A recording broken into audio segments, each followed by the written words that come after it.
This video is to give you a basic overview of payroll processing. Once logging into iSolve, you can change your password at any time by clicking on the drop-down arrow next to your name and clicking on My Account.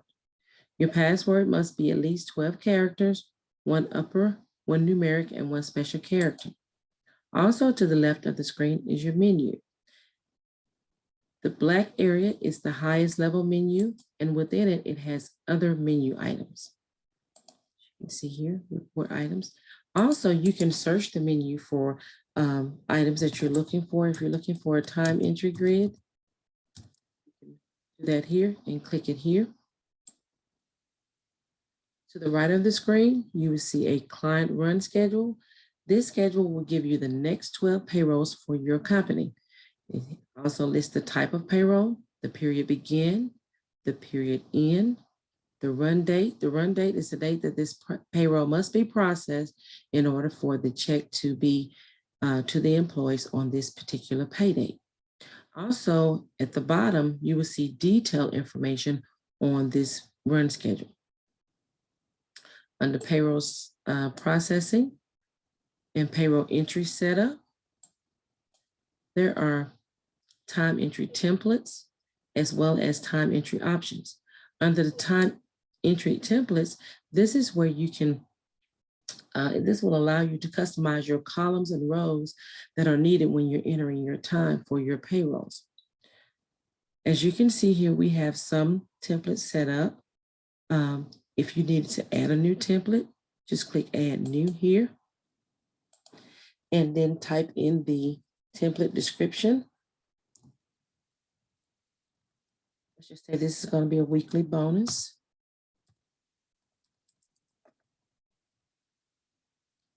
And then the sort field, the first one will default to the employee's name, and then the others are optional. If you wanted to add the employee number here, and then the department for the employee, you can do that. But remember, these 4 fields here are optional. And on the earnings, if we're doing a weekly bonus, we only want to see the bonus. Click the bonus here, and then it's going to show a dollar amount. Also, when you're setting up your templates, if you don't want to see any of these earnings on the time entry grid, you can deselect these. Deductions. If you don't want any deductions, let's just say you only want the 401k Roth and the 401k to come out of this weekly bonus. Tax category is optional as well. Click Save, and that will add your time entry template to your listing. Let's just say on the regular template that we do not want to see on the earnings, we don't want to see the holiday and the sick. We can deselect these items, and also we can put a display order. Under the time entry options, this is available for the clients to set up a default template warnings. Let's just say if you wanted to set up the maximum dollar warnings on the regular time entry template, you can do that here. Let's just say on this weekly bonus, we wanted to set up a maximum dollar warning. We don't want any bonuses to be over $1,000. Let's just say we're not concerned with hours here. If it's weekly, we don't want it to be over 40 hours. Net pay, we're not going to set up a warning there. And then we're not going to set up a warning here. This is optional. Within the timesheet rate option, you have the option to show all rates and salaries or hide them here. Over to the right, you can preview your payroll timesheet by clicking on this item. You can also preview an employee profile by clicking here on employee profile. It will give you a PDF file of your employee. Also, the system will create an employee time import sheet by clicking on the template that you want to see an import sheet for. You can just click here if you want to see the monthly bonus, and then click Create Time Import Sheet. It will give you an import sheet here. Under Payroll Entry, this is where you'll find your time entry grid.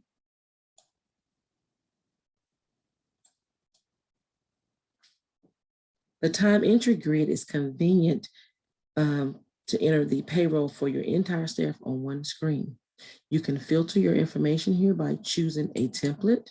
You can choose a different template. Let's just say if we change it to quarterly bonus, you can filter it by your organization category, division, or department. You can also filter by status, active, inactive, and terminated, or you can filter by pay type for your employee, hourly, salary, or 1099. Keep in mind, once you click your filter options, you must click apply for the filter to change. As you can see here, my template changed. However, I want to see my regular time entry grid. So I must go back over here and click apply for it to be the regular time entry. As you can see here, my employees are listed in alphabetical order. Here's the salary and the rate here in this column.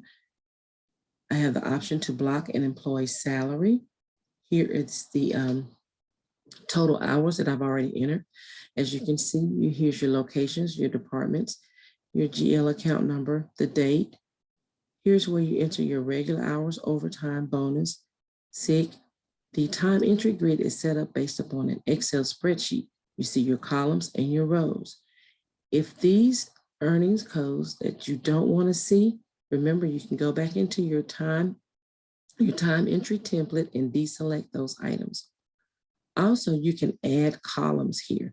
You can expand your employee's name here.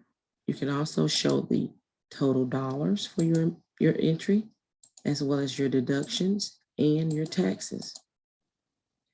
Once you're ready to begin entering your hours, you just enter your hours in the regular column here. And keep in mind, for salaried employees, you do not have to enter anything. The salary will populate here. If you needed to override a rate for your employee, you just click on this gem clip here and then put the override amount here. Once you've entered an override amount, this cell will turn tan. That lets you know that this employee has an override for his rate of pay. You can also enter your employee's time by individual time entry. Here, this is where you can select an individual employee to work with. You can get an employee listing by clicking here. If you see an individual, let's just work with Elijah. Once we click on Elijah, as you can see here, you can toggle to the next employee from the top of the screen with this arrow key here. We have entered some information in for Elijah. We have like 3 checks here for Elijah. We have a regular check, an additional check that's been grossed up, and then we also have an additional vacation check. On the individual time screen is a detailed view of the employee's pay. This view shows you the scheduled payroll transaction and allows you to make any adjustments here. If you wanted to make any adjustments to this particular check, you can just change the template to all, and that will give you all of the information. If you wanted to block the 401k for this regular check, you just click here. If you wanted to override the federal or state, you can do that over here. This gross up check. You can also, on this regular check, you can get a preview of this check. Click preview, it will give you an overview of the employee's check on this individual time entry screen. Takes a second, but it's processing, okay? Here, you see the type of the check is a regular check. Here's the gross pay. Here's the net pay. This is the current hours, the current dollars, as well as the taxes, the regular taxes here. And this is the employer portion of the taxes. Here's his direct deposit information. He has 3 direct deposit items set up here. And then we block the deductions on his regular check, so we have no deductions here. Now on this gross up check, to add this gross up check, we clicked add new, and then the type, we did additional check, and it's a gross up check. Now, in order to add that check, you can just click here, additional. Then you have to click the pay frequency. Let's just do a bi-weekly. And then you'll fill in these areas here. If you want to put a message on this particular check stub, you can do that individually here. If you want to override the direct deposit, you can do that here, or you can use the default. Here, you just, if you want to block all direct deposits, you click here, it'll block all direct deposits, or you can use overrides and then you can add additional banks here. Let's just use the default, and then we click save. Once we do that, we have 2 gross up checks here. So here's the gross up check we just entered. Highlight that one, and what you do, if you want to give him an additional, let's say, holiday pay, and we want to gross it up, we want to make sure that he gets $200 for the holiday pay. You enter the net amount here, and then you can preview the check. This is the gross up check. The gross pay is $221.69, and here's the net pay of $200 for just this holiday pay. You can go back here. Same with the additional check. If you needed to do an additional check, such as a vacation check, just go to the Add New and choose the additional check from the drop-down options. You also have an additional check option with no deductions. You have a third-party sick, such as short-term disability, if it's being paid through the company. An adjustment, this is prior to any adjustment that needs to be made prior on a prior period check. And then a manual check here, and then also you have your void option. Keep in mind on the individual time, you will see each check type here if you do an additional check. Under time entry totals, here is where you can, after you've completed your time entry grid, you can go here and you can enter if you have a control total, if you're entering from a spreadsheet and you have a total on your spreadsheet, you can enter that time here. And then this is the system total that you entered on your time grid. If there is a difference, you'll see that difference in this column here. Also, it has the bonus with dollar amounts. If you've entered, let's just say we know that we're supposed to have $1,600 on our entry sheet. If we put the $1,600 here, that difference will go away. So if you have a difference over here in this column, if you're doing your control, you must go back to your time entry grid and check your items. On the additional check grid, this method allows you to enter a second check or an additional check by viewing a list of employees. Here, let's just say we're going to give all of our employees a weekly bonus, and then we're going to do it here with an additional gross up check. Again, remember to click apply, and then your additional check entry grid will show here. As you can see, we've started entering some bonuses here for the weekly bonus gross up. So we're going to go here. And we're just going to enter, since it's a weekly bonus, we're going to do $100.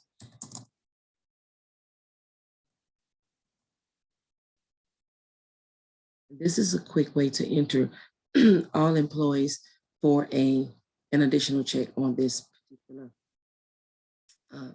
grid. Again, you can show your totals, deduction totals, you can show your taxes totals, as well as any hours if you have those here.